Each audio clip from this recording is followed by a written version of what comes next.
මේ මාළු ටැංකියක ඉන්න සුරතලයට ඇති කරන මාළුවෙක් කියලාද හිතුවේ? නෑ, මෙයා ලංකාවේ ස්වභාවික පරිසරයේ හමු වෙන මාළුවෙක්. අපි අද කතා කරමු ලංකාවට ආවේනික මාළුවෙක් ගැන. අද අපේ කතානායකයා තමයි තල්කොස්සා.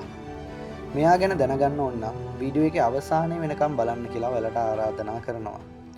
මෙයාට ඉංග්‍රීසියෙන් කියන්නේ සිලෝනීස් කොම්ටේල් එහෙම නැත්නම් කොම්ටේල් ගුරාමි කියලා.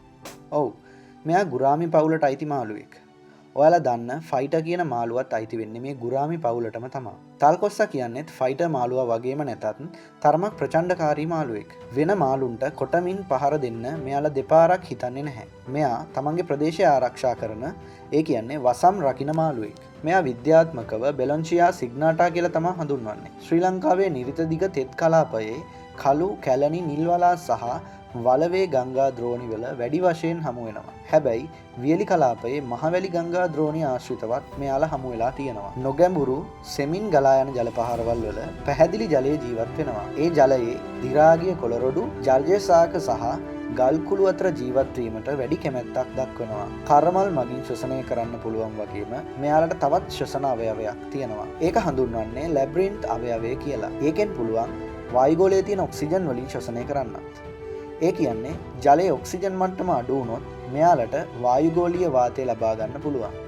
ඒක හරි පුදුම අනුවර්තනයක්. සාමාන්‍යයෙන් තල්කොස්සෙක් සෙන්ටිමීටර් 8ක් 12ක් අතර ප්‍රමාණයට වැඩෙනවා. මොවුන්ගේ ශරීරය රතු පාටට හුරු දුඹුරු පාටක් පෙන්වනවා.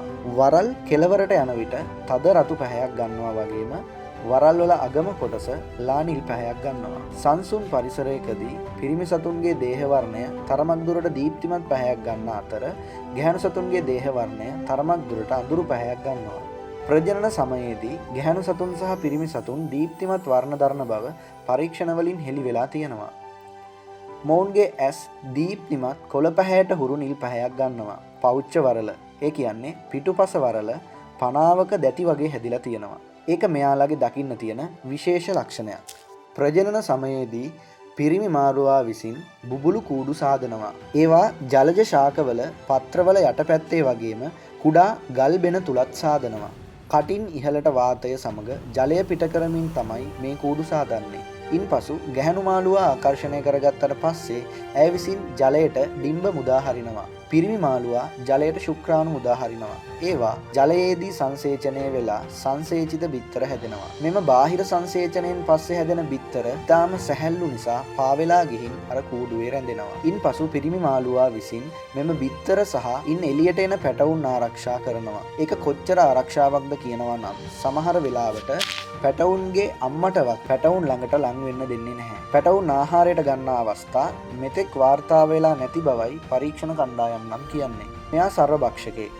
ශාක කොටස් සහ කුඩා කෘමීන් වර්ග ආහාරයට ගන්නවා. වාසස්ථාන අහිමිවීම නිසා IUCN ආයතනය මගින් මොවුන් තර්ජනයට ලක් වූ විශේෂයක් ලෙස නම් කරලා තියෙනවා. මෙයාලා ජීවත් වෙන්නේ පැහැදිලි ජලය තියෙන කුඩා දොළ පාරවල් වල. මේක හොඳින් මතක තියාගන්න.